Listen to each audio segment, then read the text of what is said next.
Brad. Hey, Luke. Thanks so much for coming on the Grow Ortho podcast today. I am your father. No, thanks for having me. Definitely.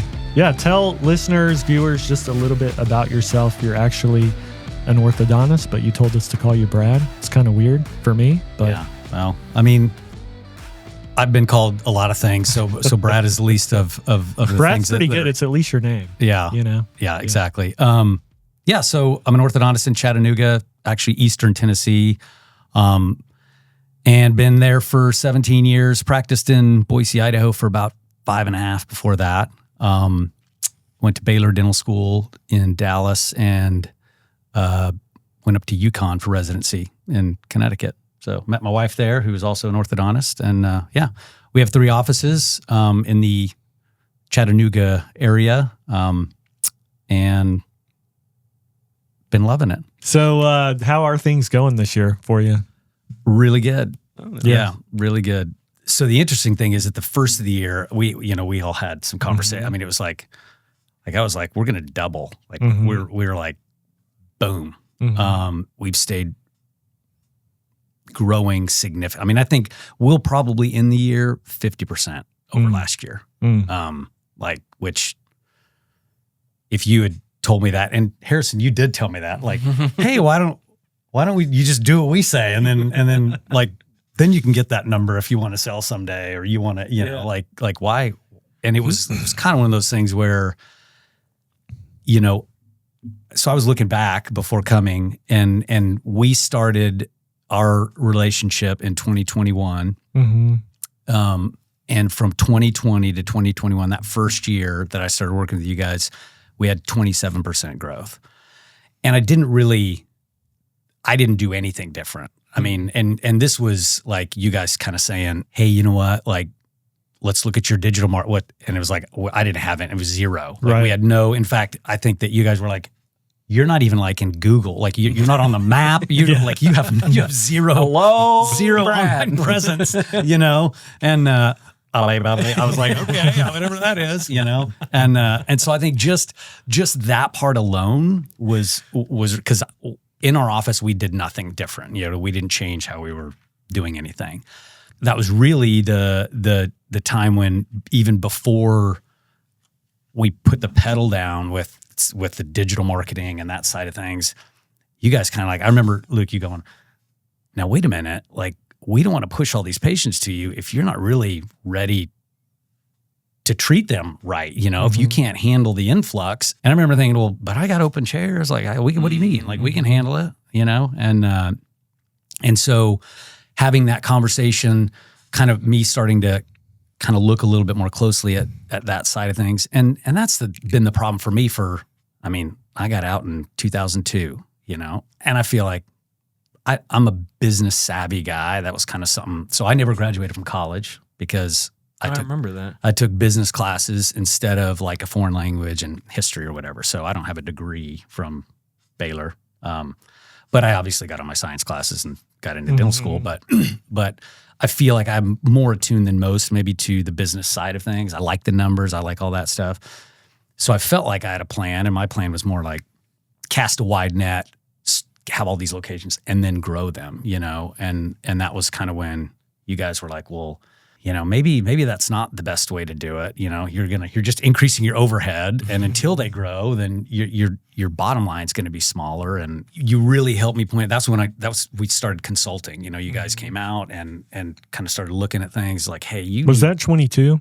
That was 22. Yeah. And that was when you identified hey, you really need an operations manager, and you need a call center, and you need, you know, it was all of a sudden these pieces that were kind of like, you guys knew, but I didn't know what I didn't know. And even though I felt like I knew a decent amount about it, it was like, I obviously did not. Mm-hmm. And so for 22 and 23, that's really what we were focused on. We didn't see like huge growth numbers during those years because we were putting the pieces in place. Right. We were setting up for a year like this, really, you know? So, and it takes some time, you know, when you're looking for the right person, the right people for the right seats, like you can't just go, oh, well, hey, let's interview, and boom, 2 months later, we've got that perfect fit. So it's taken some time, and it's taken some time to define those roles. And you guys have been instrumental in, hey, we have these. Look at this. Look at this. Mm-hmm. Look at this book I've written, and that book I've written. I've read all the books, and you guys have all the little outlines for things and the scripting and all that stuff that truly have set us up. So now I can say on the backside, I'm like, now I know what you were talking about, because now we're set up. Like our last 2 months of Secret Shoppers, 100%. All 3 each month, like 100%. Like, so call centers like knocking it out of the park. And really, I think during that time, maybe the underlying current is, Brad, you need to understand what the consumer wants. This is no longer, we kind of talked a little bit about this sort of shift in the profession that is, it's no longer, I'm the doctor, you're privileged to come see me. And so if you miss an appointment, see ya, you wasted my time.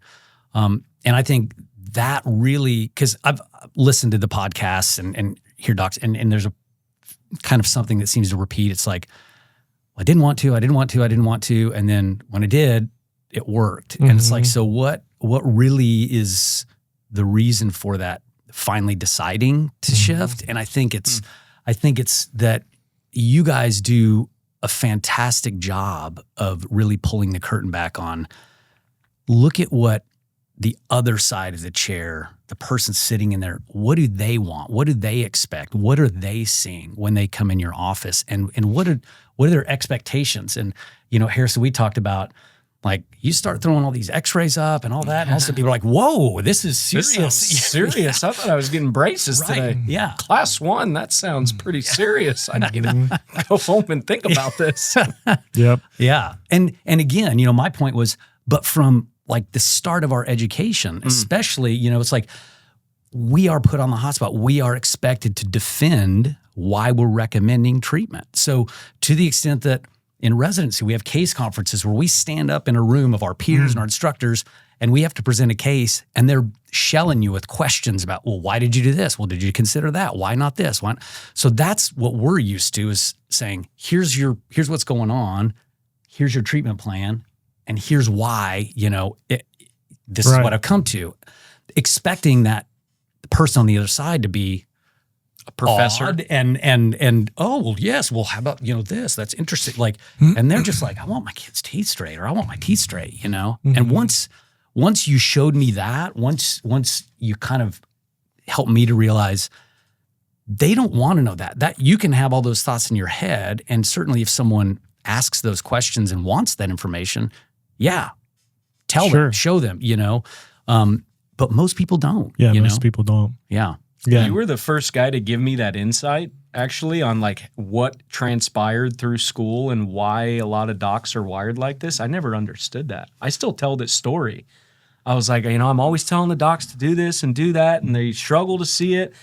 And it was my buddy, Dr. Brad Jacobs, that really pulled the curtain back on that side of why so many docs feel the need to go through this 30-minute long explanation, because that's what you did, and that's how you became an orthodontist. It's a pattern. It's a pattern, right? A lot of them still think they're in front of their peers explaining a case, gonna get shelled. Yeah. When really, it's just the parent that's like, well, it goes back to, the map is not the territory. And so boom. Yes. Doctors, their map and their territory aligns, but a patient, they got a completely different map. It's like very simple. Yeah. And obviously you're a specialist, you went to school for however many years, and so when you're defending your case, you're with like-minded people who are very educated, sort by distinction, all the minute differences. And that's great. That's what makes you, incredible at what you do. Very incredible, yes. And don't forget, dare I say the best? Everybody watching and listening, you're all incredible. Some of you. But, a patient, they're not orthodontists. They haven't gone through any training. They might have read a blog, maybe heard something. They might have read something that was misinformation on Reddit. Now that's becoming a popular thing where, Invisalign users will go on Reddit and there's just tons of misinformation. Yeah, only wear your trays at night and, all these tips. And it's like, that's not clinically sound at all, and so, but most people don't even do that. Most people they don't know anything. And so getting on their level, being other sorted versus, well, I'm a doctor, I know all this stuff and I got to give my spiel. It's like, well, what point are they on? Where are they at? Right. And once you can have that kind of empathy and understanding and know they just want basic information. And maybe you can even go into, where it used to be your outcome is this perfect case. Now a lot of patients aren't necessarily wanting that, and so are we able, or are you guys as orthodontists able to help them when the outcome is not perfection? And I'll just back up for a second and say, I think that most of us out there who are used to going through all the details and the technical side of things aren't doing it because we're egotistical and want to show how much we know. It's really like we want the patient to understand. And at the end of the day, they probably don't need or care to understand. Yeah. They just want to make sure at the end of the day that things look great and are what they expect, Mm-hmm. And so in those instances where a little more information is needed, I think yes, we all want to go. Well, it's kind of like a car. You can pull out the manual that's this thick, and you can understand everything about the car and how it's made. My car, I know very little about it. Like I told you, the engine, right. That's about all I know. It's like the engine horsepower and the exhaust package. Yeah. The really exciting Which was part. totally worth it because it sounds fantastic. But it's fantastic. I don't know anything else. And so, I totally get that. It is there's this path towards treatment, and here's how it's going to work, and you want to make sure that the patient is informed, but it's just a balance, and nowadays it's just totally different. Also, just being in a different culture and a new generation, what actually resonates with them, what is going to get a response, a relationship with them. In most cases, not all the details. Yeah. We don't want to know everything about the car and how it works. Yeah. Well, there is, like you said, a lot of misinformation, say, on Reddit, right? Yeah. On the other token, there's some really big orthodontists that are influencers on social media that are giving people tons of great information before they come in, to shout out the braces guy. Never met him. Great Instagram page. And the dentist. Mm-hmm. I've heard some lectures going to different conferences and chapter meetings where doctors are saying some patients are coming in even more informed with good information because people like the braces guy and the dentist. They're fun. They're young. They got cool content. And like patients are coming in like, oh yeah, I already know how to brush with braces because I was watching the dentist post, and you're supposed to do it like this and do it like that. And it's like buying a car or real estate. Like consumers, by the time they go to the car lot, most of the time they know what they want. They know what the car is. I'm just looking for the one that I already picked out, or going and see a house. I've already seen all the houses. Right. I just want to go make sure it doesn't smell like cat litter inside, I built my engagement ring online. Can you deliver it to me? And there's a lot of patients that will watch these orthodontists, licensed orthodontists that are influencers that are putting incredible information out there, and they come in, I think I've got a, posterior open bite, and I'm going to need to wear these, and doctor, awesome. Yeah. And which then removes the need for the whole, dissertation lecture of the consult. And that's a good point, understanding where they're at. Bingo. Yeah. Well, and I mean, we all love informed patients because that way what we say makes sense, and they maybe have a little insight as to what's the reasons for recommending certain things. And the difficult part is when you can have, there's no one way to do orthodontics. We're all trained differently. We all go to different CE classes and have different sort of ways that we look to solve the puzzle. And so sometimes, hey, my way of doing things, my philosophy of treatment is different than this guy's. And it doesn't mean it's better. It doesn't mean it's worse. It's just different. And so it's probably better. Sometimes it's definitely better. But I mean, let's be honest. You didn't say it. I said, no, I'm kidding. But at the end of the day, we all want the best for our patients. We all want great results, and we want them to be glad that they went through treatment, where they're going to say, oh my gosh, yeah, you need to go to these guys, this guy, her, whatever. And so when someone comes in with information that is from someone that looks at problems a little differently, sometimes that can create some more explanation, but it shouldn't be a bad thing. And I tell patients all the time, orthodontics is a process. It's not a procedure. This is not something that's a one and done. You come in, sit still for 20 minutes, and then you go on with the rest of your life. Okay. This is a couple years potentially of regularly being seen and going through the stages to get you from where you are to where you need to be.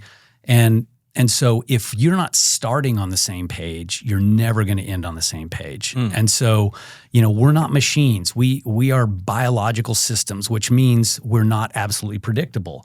You can't do the same thing to every person and expect the same results because not everyone's going to react the same way. And so if there's someone that I sense like they're kind of looking at me with that, like, you sure about that? Like I always try to ask, like, I don't feel like you're really like buying what I'm selling here, is there something I'm saying that's not making sense to you, and try to vet that out. And if it's like, well, I really want to put braces on little Susie right now because of this reason. And I'm like, well, I don't like to do it that way. I like to wait until this point or whatever the case may be.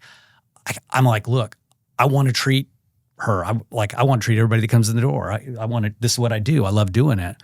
But I really think you should go get another opinion or two and see if what someone else says lines up with what makes sense to you, because again, things can come up that are unexpected, that are unpredictable. And if someone's just chomping at the bit, waiting for that, see, I told you that, you didn't know what you were doing because, if we would have done this and, it's like, you don't want that. And that's not good for the patient, and that's not good for you or the parent, everyone involved. So I think that understanding at the beginning, and that's part of the reason too why I probably find myself going into that explanation a little more than I need to is just to make sure that everything lines up. And with most people, it does. And I think to your point, Luke, people do come in now and consumers may say, look, I don't want them perfect. I don't, yeah, my bite's off. I know. I walked in here on my own strength so I can eat fine. You can understand what I'm saying. So function's not a big issue. I understand there may be some issues, but I really just want like the space closed. And so what I find myself doing, and I think we all have our own kind of line in the sand, so to speak, of what we're willing to do and what we're not. I try to look at it more from a standpoint of, can I help this person? Well, are they better off after I'm done than before I start? And if I can answer yes to that, then I probably will treat them. And I think that's a huge pool of patients. And those are the self-care, aligner, mail home, that whole segment. All of a sudden, if you're willing to make things affordable for them and do what they want you to do, and again, not being a trade, but a profession, nobody's going to just tell me, hey, do this, but being open to not necessarily getting that textbook board finish on every patient. I think there's a big pool of patients that are there. It's kind of what Dr. Thomas talks about, unoffendability. Kind of ties into that. Less rigid, unoffendability, right? Right. The result of this case is not a definition of who I am. Yeah. And I think that's been a big thing, for me over time, as you start to, because again, typically we're type A, we're perfectionists, we want the best result possible, but understanding that we're not in control of all the variables. And so, I've come to the point now where it's like, if I want it more than the patient does, then we're not going to get the results that I want, and that's okay. Like, that's okay. Yeah. No one's died of a bad bite or crooked teeth that I know of. So if they're not willing to do all the things necessary, then I can't can't hold myself accountable to what they are willing to do or not to do. So, yeah. Just to go back to 22, when we came into the office, there were certain things that we immediately picked up on, some of which you brought up, like, hey, we need to go ahead and start a small call center. One of the interesting things was you kind of had two people in the TC role. And when we started looking at the data, one had a higher conversion rate. And so right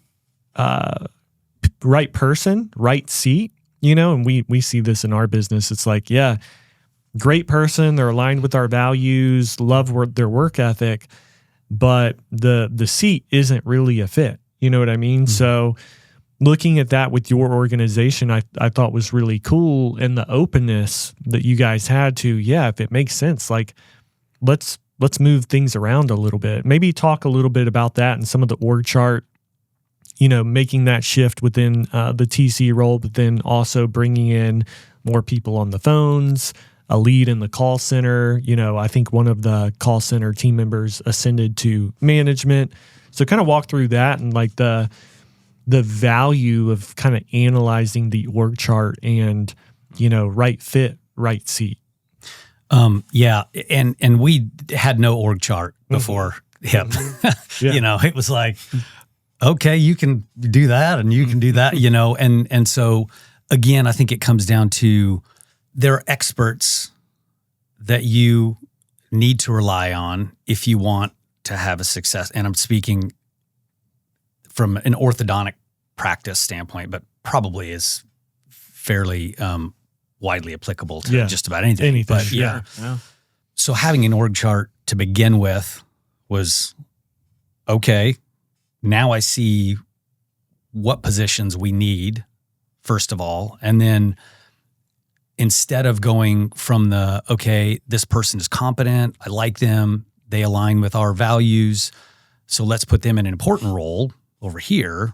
And, like doing it that way versus what are their strengths or weaknesses? What does the position call for? These are the personality traits of someone who's going to be good at this. Mm-hmm. And then finding a person with those, not just the person that seems to be the most competent to, and then you can start looking for people with those characteristics versus just looking for someone who may have a lot of experience in ortho or what, Mm-hmm. And so you really start to, I think it comes down, you're starting to specialize. You're starting to say, we're getting people that are going to be good at these particular roles. And if you put that person who's fantastic at that into this other role, they may be okay, but they're not going to really excel, And so not knowing that and really the value of seeing it, for me, I'm a visual learner, like physically seeing an org chart and then physically reading these are the personality traits, the characteristics of someone for these positions really helped me to then look for those things. And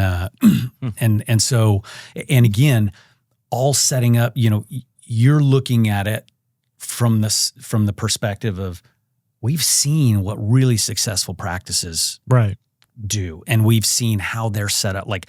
And so hearing that and finally saying, okay, I'm going to basically say, I'm going to trust these guys and I'm going to do what they're saying because they seem to be pretty good at it.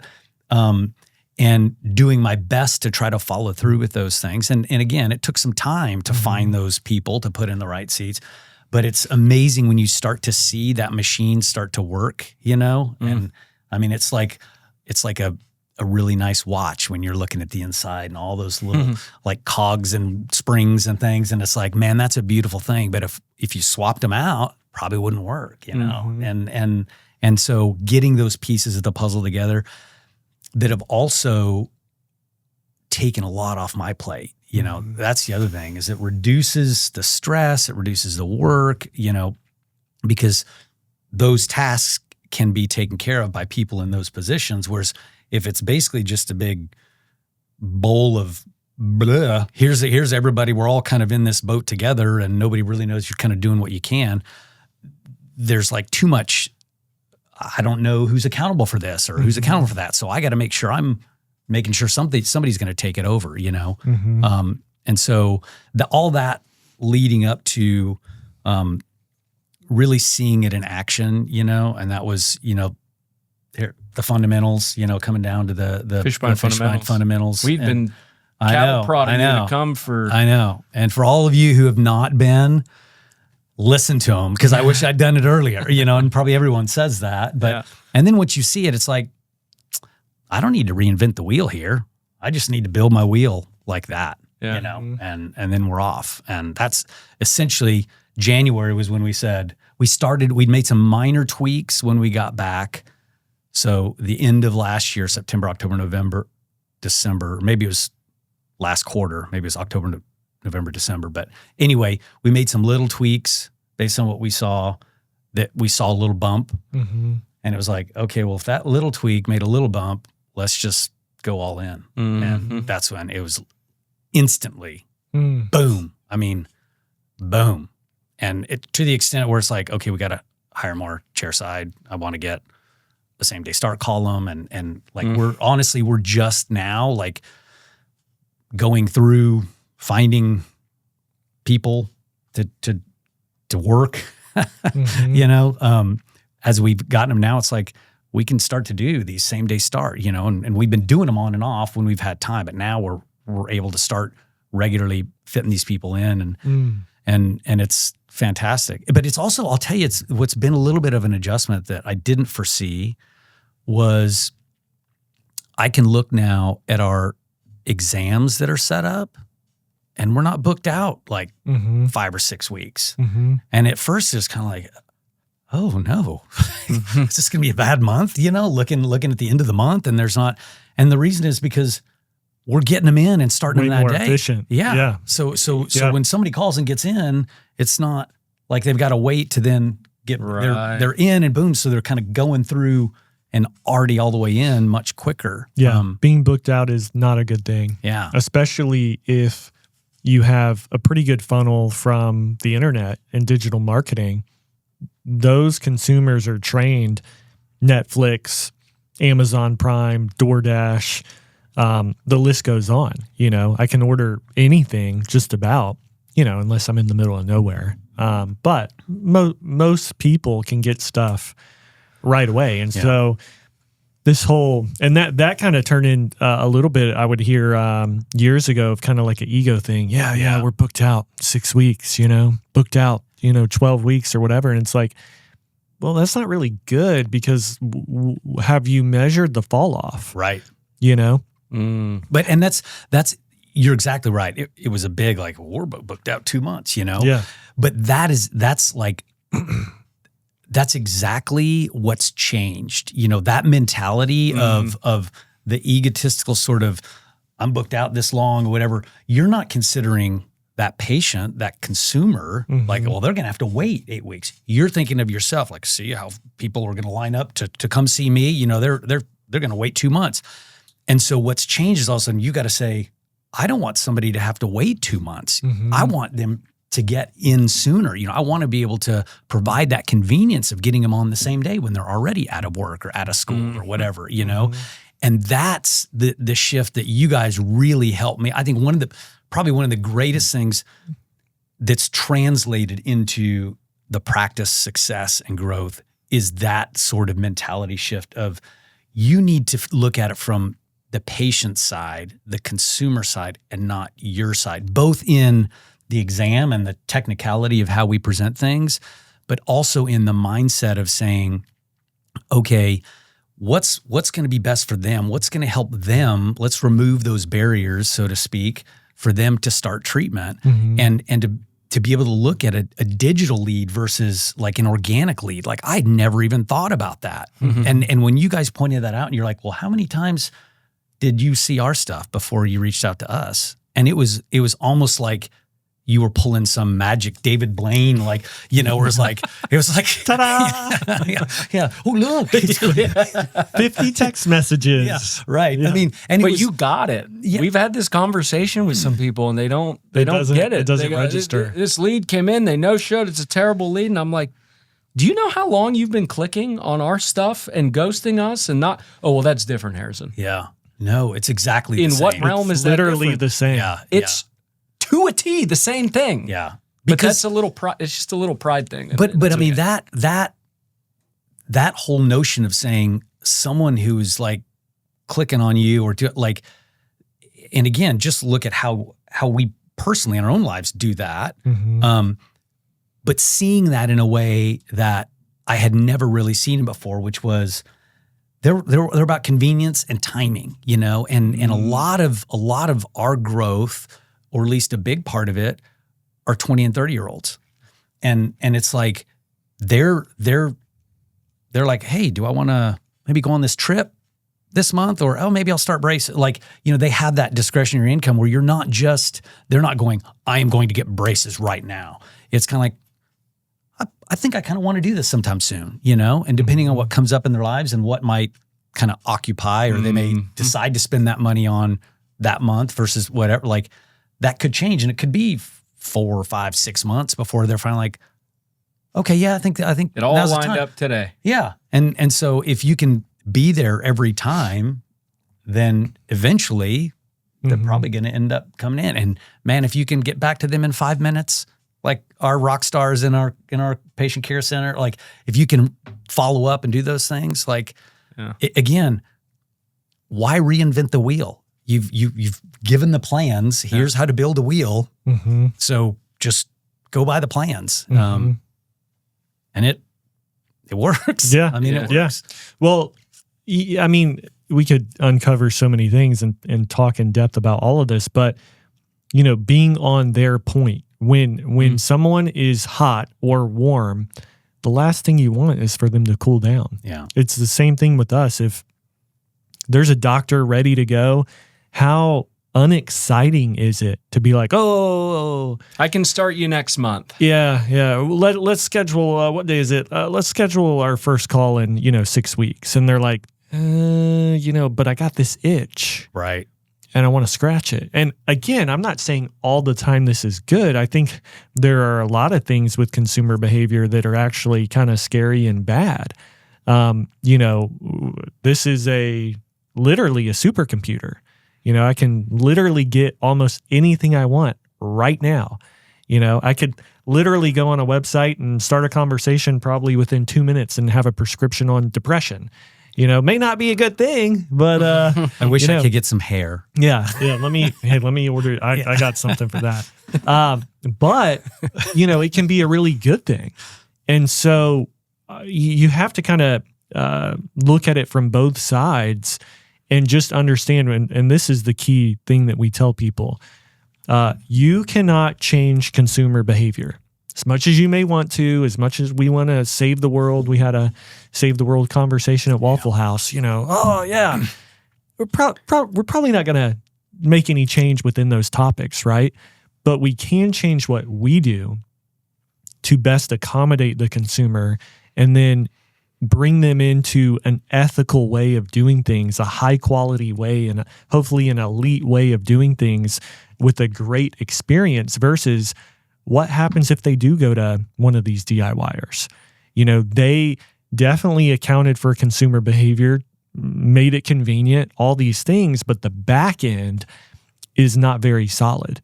And so if we don't shift it all, we actually don't really care much about the patient. Boom. Because what they're going to get is low quality. Yeah. Being rigid could be forcing people to seek lower quality treatment that could actually hurt them. Yeah. Because of the rigidity that didn't fit into their model of the world. If people could just put the rigidity down a little bit, they'd actually be able to help more people. Yeah, 100%. Or you could even say save them from... Literally save them from the risk of their teeth falling out of their head. Yeah. All kinds of stuff. Surgery, whatever. Yeah. And don't you want to be the one to treat them if they're going to get some sort of treatment at all? Right. Even if it's not ideal, if it's like, look, but I can help them. I can make them better. They will be better when I'm done than when they started. And if anyone's going to be able to manage that, it's going to be me. Mm-hmm. And I'm speaking on behalf of all the orthodontists out there. Like, so, and again, there's a line in the sand that we all have that we say, nope, I'm not willing to do that because I know there are some other consequences to that you don't understand, and I can try to explain it, but I know you seem to be bullheaded about this is what I want, and I'm sorry, pass. Mm-hmm. But I think there are a lot more that fall in that category of, okay, maybe I can't get you that textbook sort of finish, but I can sure help you, you know, and that sort of flexibility of saying, I can help you and make sure that you're still going to be okay, versus going somewhere else where maybe that's not the case. I'd rather be the person to help them, to that end. Yeah. So it's changed for sure. And we had the conversation, before about, there was a doctor that I had worked with before, and it was his way or the highway, and he would kick people out. Like if they said, no, I don't know that, we really want to do that. He was like, okay, then go somewhere else, but I'm not going to treat you. And there was that zero flexibility, totally rigid. And he was a great orthodontist. I mean, great orthodontist, but there are a lot of people that went probably somewhere else that were treated by someone who wasn't as good as he was. Right. That, just because he was unwilling to do anything but his way. So one of the optimizations and changes we suggested was a location. Talk a little bit about that, because, the mindset nowadays, and I don't know where this started, is just start another location. And in theory, that makes a lot of sense, but you have to be ready. You have to be prepared to actually produce in that location. And so what if I could produce more in fewer locations? Do I actually need 4, 5, 10 locations? Yeah. And my mindset, and I think maybe others as well who kind of go on this multiple location journey, was, well, if I can get something started and kind of get a foot in the door before someone else goes out there, then I can grow it, And so my original sort of strategy was, let's get a bunch of different locations and then we'll grow them, instead of let's maximize what we have. And of course, what surprises me about that is the worst way to do it. And I'm surprised I didn't see it, that it's like, so you're going to maximize your overhead, and you're not going to have as much income coming. Like, so you're going to need more ad spend. Right. Yeah. So like you're literally shrinking your bottom line. Intentionally. Like my strategy is to make the least amount of money possible and spend the most on the other things that I don't get to enjoy. And eventually maybe it'll work out. Yeah. And so that's, in considering the significant growth that we've had, we closed a location. Was it 23? It was like a year and a half ago. Yeah, it was like March. I think March. I don't know, but it was last year. It was 20. Yeah, it was last year. So year and a half. And so that was kind of as we were assessing. Okay, here's what you want. Here's where you are. Let's see why you're not there, and kind of going, what is this all about? This location that was our newest, it was in the fastest growing area in, I'm going to say the county, and it sounds so country, but I mean, that's like in the county, it's the fastest growing area because it wasn't within city limits. That's why I said county, not because it's, made a lot of sense. Not that there's anything wrong. Yeah, but anyway. Fastest growing in the city by the creek. Yeah. The down yonder, the pawpaw patch. Anyway, so from on one hand, you look at it and go, of course, there's neighborhoods getting built. Possible gold mine. Top of each other. Yeah. Honey hole, little sweet place that like you get in and you're just going to be overrun, which is what I thought.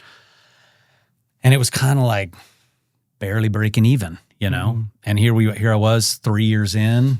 And now granted, I didn't really do much legwork. I didn't go around and do all the things that I did when I first got out of school and taking dentist to lunch. And I was kind of like, I just don't really want, I don't think I need to here because it's growing so fast, right? And so as we looked at it and really assessed it, it was like, why don't you shut that down? If you shut that down, now you're freed up to go work and get rid of one of your associates. Mm-hmm.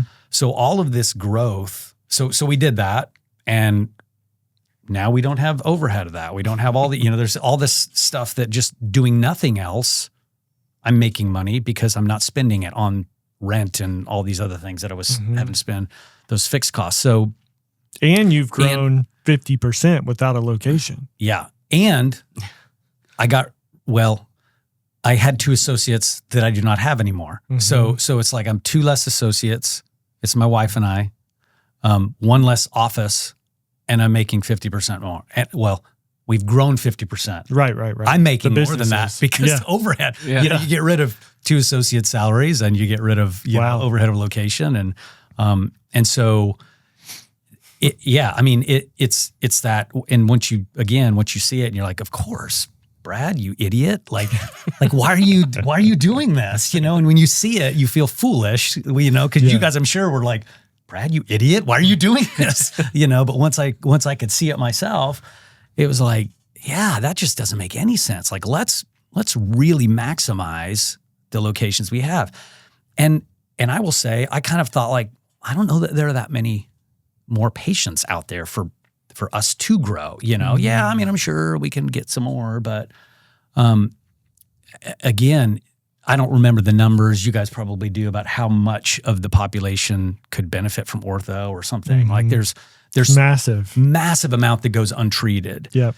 And I think that's where making it affordable and convenient for them, you will start seeing all those untreated potential patients coming in and starting treatment. And so those are things, and I don't want to give away what I think is the greatest part of that.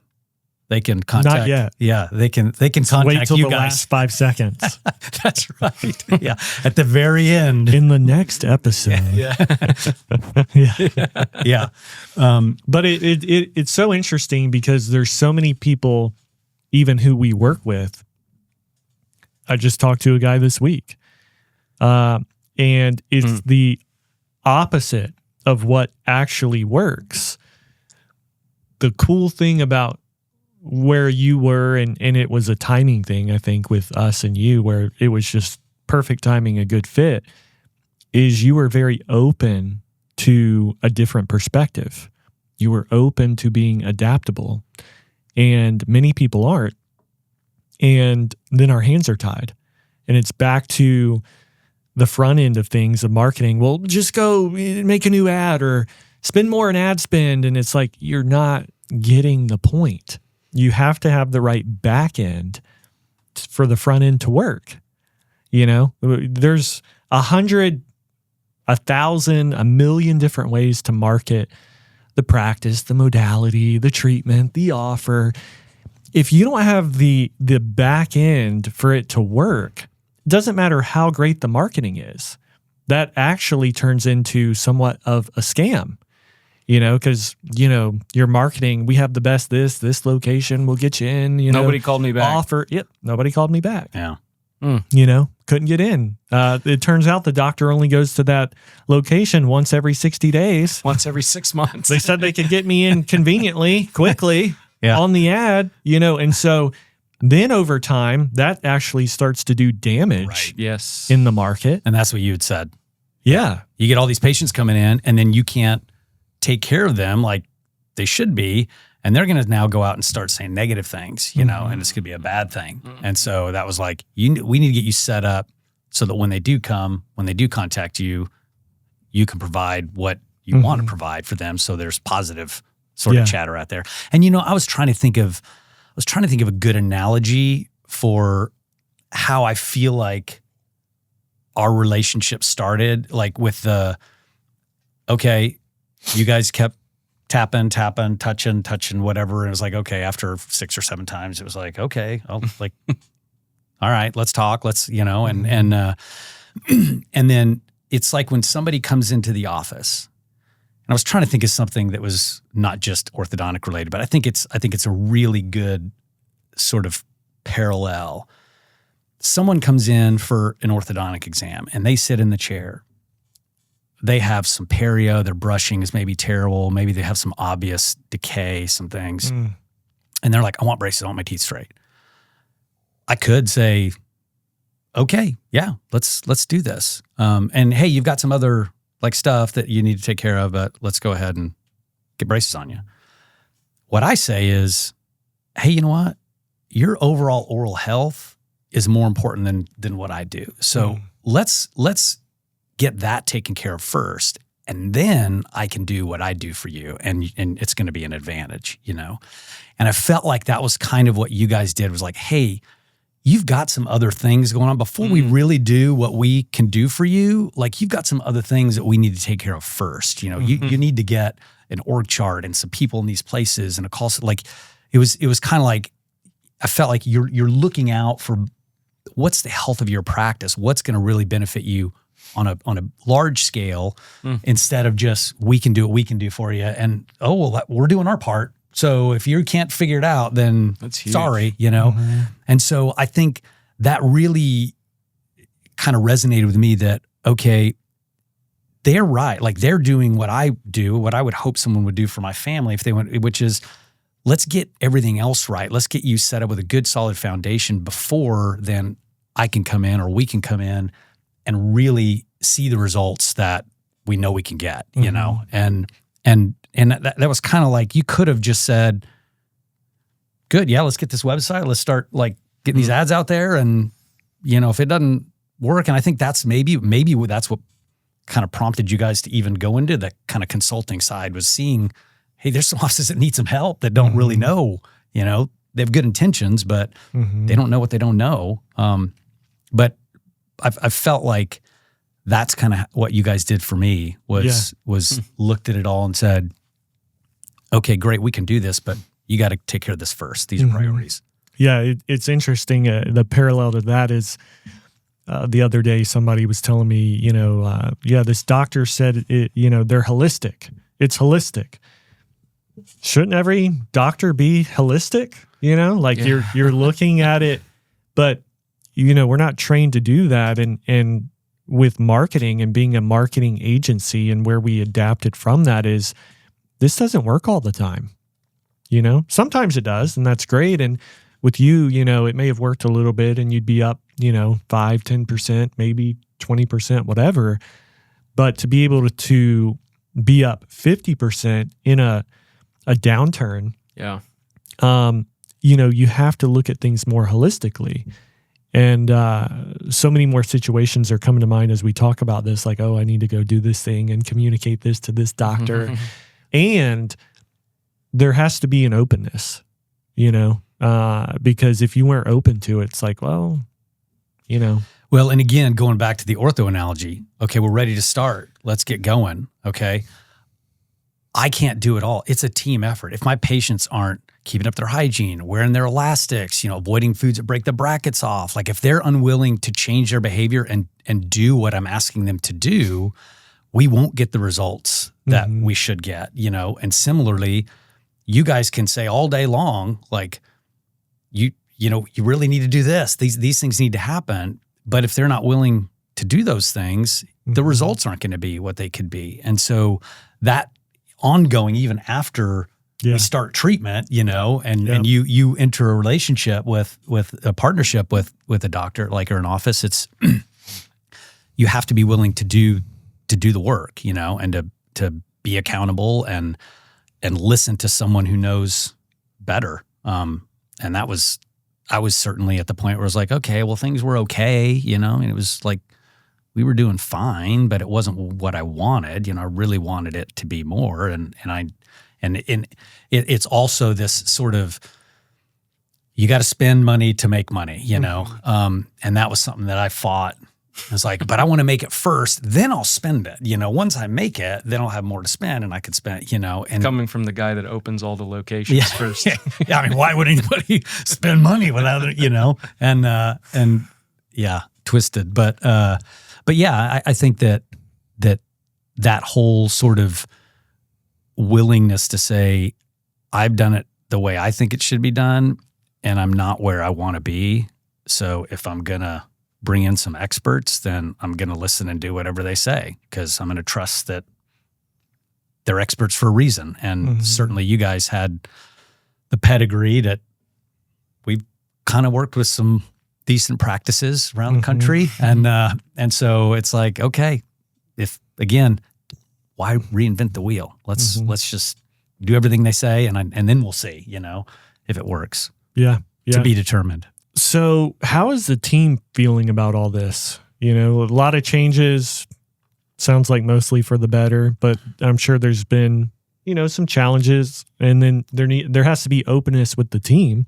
Yeah. For you to be able to do this stuff. For sure. And they're awesome. I mean, we have, of course, everybody thinks they have the best team, but we have some fantastic members on the team that are like, we'll do what you ask us to do, and of course it needs to make sense. Change is always hard. So there have been some things where it's like, push back a little bit with the same day starts and some things like that, but when I reiterate, hey, but we're going to get more help so that you're not having to do what you're doing, and then adding on some same day starts in between, we'll have the personnel to be able to handle that. Another kind of thing that we're still going through, quite honestly, is going back to the org chart and having people that are being put in leadership roles. Like, okay, when you go from, hey, we do the same thing, all of a sudden now somehow I'm supposed to listen to you and do that. Like that's a tough ask, and understandably so.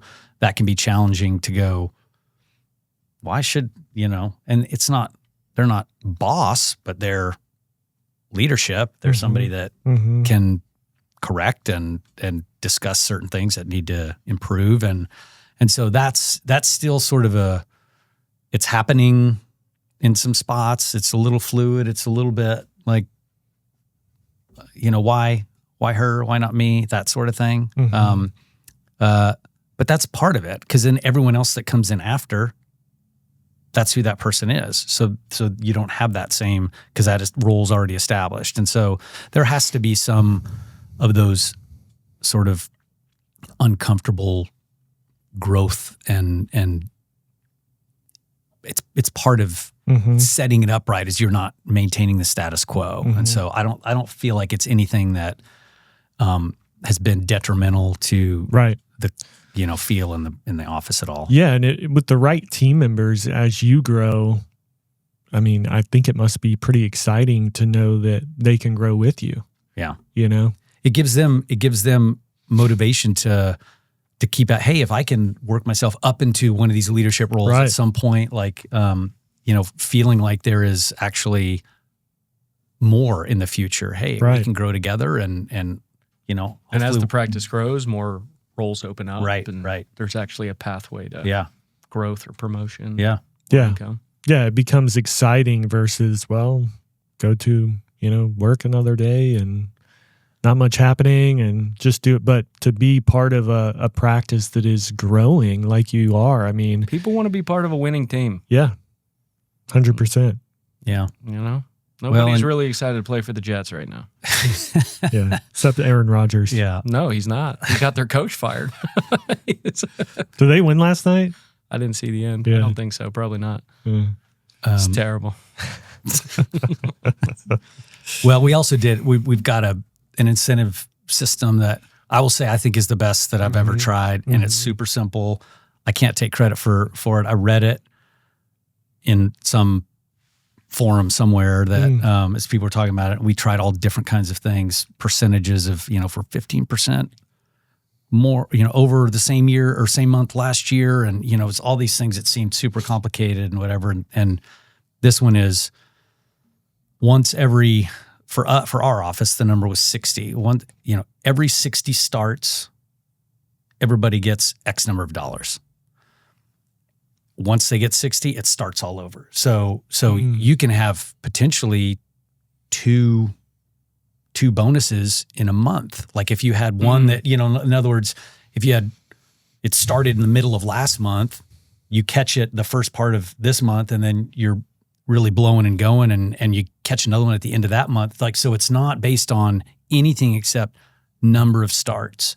That's pretty cool. And so, I like that. So they know when 60 hits, we already have the next like paper up on the fridge in the lounge, like as of this date, this many start, and you just see it. So everyone can see it. It's super simple and they can be motivated. Let's get the next one sooner, let's get the next one. There's no like, okay, well, we got our goal for this month, so let's just shut it all down. And, or we're never going to make it this month. So why try? It's continually going. You don't hit it halfway through the month. Hits restart every single time. That's yeah. Cool. So I like that. Yeah, me too. Yeah. Anyway. Very cool. Yeah. How much we've seen you grow, Dr. Brad. I know it's your favorite name. Yeah. I remember when we were first working, the first milestone was trying to get you to do more than 4 exams in a day. Yeah. And I mean, you were like, I don't know how I'm going to take this to the team just to get to 6. They're going to lose it. And it's not that you had a really long exam. Yeah. You know? Yeah. No, they weren't long and there weren't a lot of them. Yeah. Yeah. Makes sense, right? Let's spread them out. Let's make them short and spread them out. I remember once you put it up to 6, you were like, really? We're fine. Yeah. Nobody's Okay. good. This is another great point. I was talking to a guy, orthodontist, about, this conversation started a year ago, of let's go ahead and implement these things. Let's go ahead and we went there and it was taking 2 hours to do a debond. No, a bond. Oh, yeah. Well, Either way. No, braces were coming off, remember, from that one. Oh, he was doing both. Either way. It was a 2-hour debond and a 2-hour bonding. And 2 hours. And then, this exam that could have been easy, really the patient couldn't be in treatment. They drug out and she can wait, and then. Wasn't she sitting for like an hour? Yeah, she went out in the parking lot and got something out of her car, after 30 minutes. And they're like, where is she? And it's like, well, you made her wait for 30. And so then it didn't work out. They had to make her wait longer. And it's like, man, we are not efficient at all. Let's change all these things. Well, I kind of want to be forced to make the changes. Want the marketing to work really well. And then, when push comes to shove, then we'll make the changes. And it's like, but if you make the changes now, it's like cause and effect. Yeah. You move some things out of the way and you get more efficient. The flow, all of a sudden you go, oh, the patient demand was already there. It just wasn't flowing into my practice. Then there's a kink in the hose. Who wants to make decisions under duress? Let's wait till we have to and everyone's frazzled and has no patience and can only like hang on by a thread. Then let's change everything. For people who crave efficiency. Yeah. Now again, if I'm not open to change, it makes sense, because if I'm in a comfort zone, then trying to force people out of their comfort zone is just really tough. We could talk about that for fight like hell to stay in the comfort zone. Yeah. And to be honest, like that was kind of me with the spending on marketing. I was that like, well, I don't want to spend more till I make more, know? And so, okay. But he's awesome. Yeah, this vicious cycle. Yeah, he will be. He's a great guy. This vicious cycle happens where it's like, I want to be forced, or I want to see the growth, so then we can make the change. So marketing, and you're getting it backwards. We've got to change everything now, because guess what? Now I'm going to ask for your phone stats, and it turns out you're missing 30% of phone calls. So we don't actually need to do marketing. Now it's great, helps a lot of people, but we need to actually just catch the momentum. And it is so hard for people, even in my own business, when you bring somebody in and you have them looking at it from a different perspective, they're going to see things, catch things, pick up on things that we just don't, because we're so in it. But if I'm not open to the feedback, if I'm not adaptable, flexible, what am I doing? Yeah.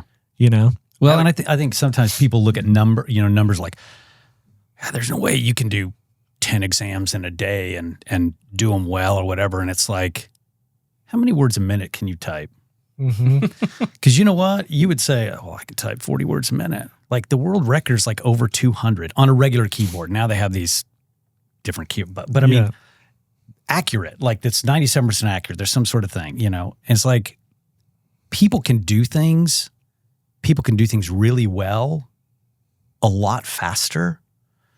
And that doesn't mean like whether it's patients a day, exams a day, whatever, there's no way you could see that many and still be doing a good job. Well, just because you can't or you don't think you can doesn't mean someone else can't, you know? Mm-hmm. You can't type as fast as that woman who has the world record, but she's doing it. She's doing it accurately because she's different than you, you know? And so there's a lot of... There's a process That's a great analogy. that got her there. Right. Yeah. And so I think being open to... I've always been of the mindset, well, if she can type 212, I can type 212. I just need to... How do I need to get there? You know? Like no one can... If someone else can do it, I can do it.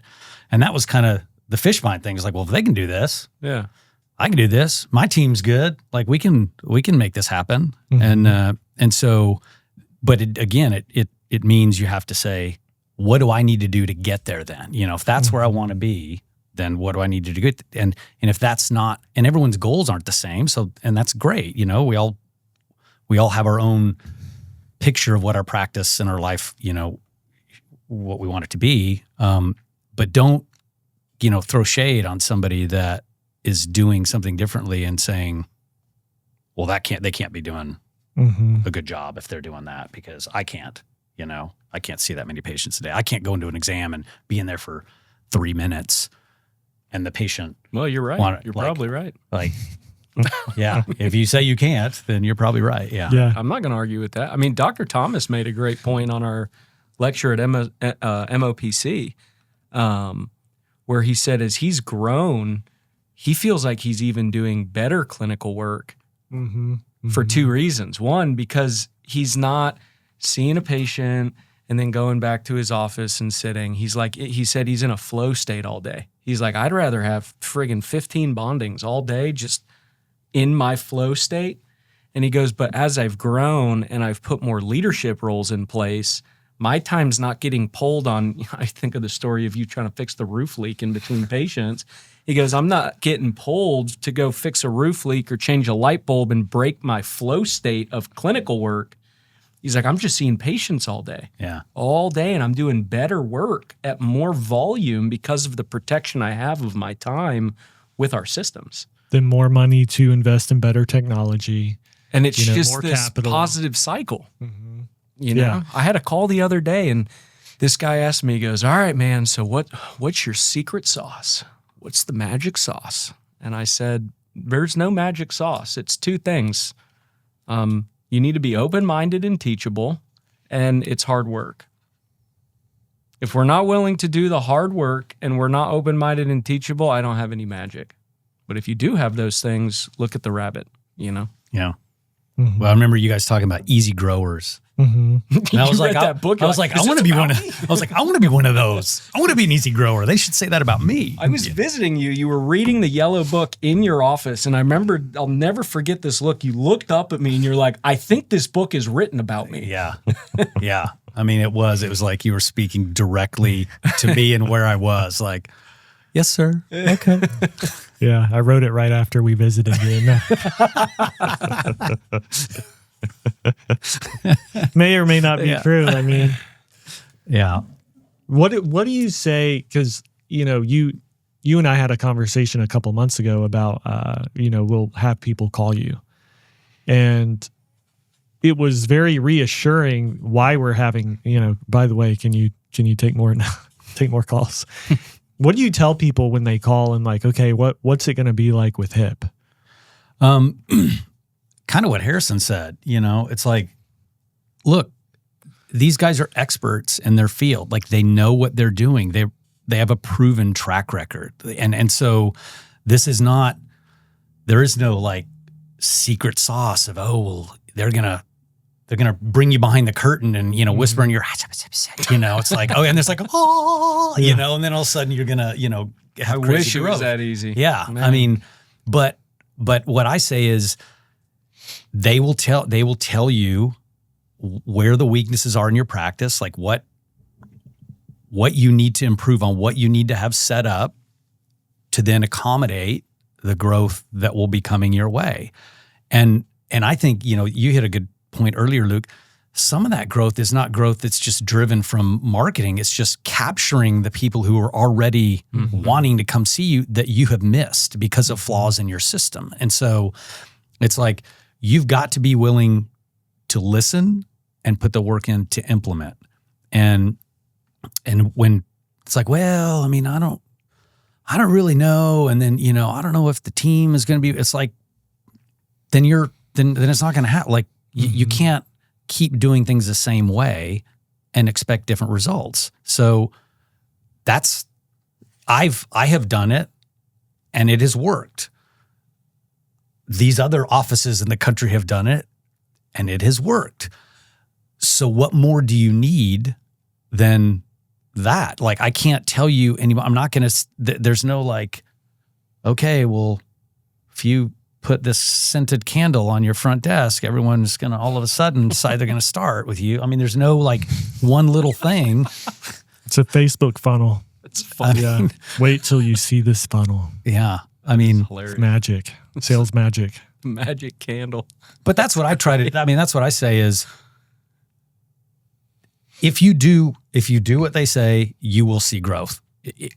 Like, I'm not going to, I mean, how much? Like, how much? It's like, that depends on you. It depends on the work you put in. And so there's no sort of, well, you'll see at least this percentage of growth. Like, I would never say that because I don't know. And quite honestly, I don't know that person to know what they're willing to do, what they're not willing to do. But if you do it, you will grow, and you'll probably see really significant growth if you are willing to put the work in. Yeah. If you wear your rubber bands, typically works out. And the teeth don't lie. Yeah. You can tell me all day long, well, I see them with them in. Oh yeah, I wear them all the time. Teeth don't lie. It's a biological response. If they're in there, they have to move. They don't get a choice. Similarly, the stats don't lie. Yeah. You can tell me, oh, we pick up the phone, we respond all like, well, if you didn't do it in the 3 secret shoppers and that you're telling me it happens to be the days that you weren't doing it, it's like when the people come in, supposed to be wearing the retainers full time, where's your retainer? Oh, I forgot it. You're supposed to be wearing it all the time. Oh, well, yeah, this morning I accidentally took it out, after brushing my teeth, and then I didn't, today I forgot. Sure. Today is the one day that you forgot it when you came to see your orthodontist, So, I'm sure you guys go through very similar sort of things like, oh, we're doing everything. No, never. Yeah. It's your fault. Yeah. Yeah. Dr. Brad, or should I say Jacobs. Dr. Jacobs. No, just Brad. Yeah, Brad. Just Brad. Thanks for flying here, being here today. Thanks for having me, guys. And thanks for everything that you've done to help me have the practice of course. I've always wanted. Yeah. It's been fun. Yeah. It's been a pleasure. More to come. Yep. Super fun. For sure. Yeah, we're not done. Yeah. Awesome. Cool. Thank you. Yep.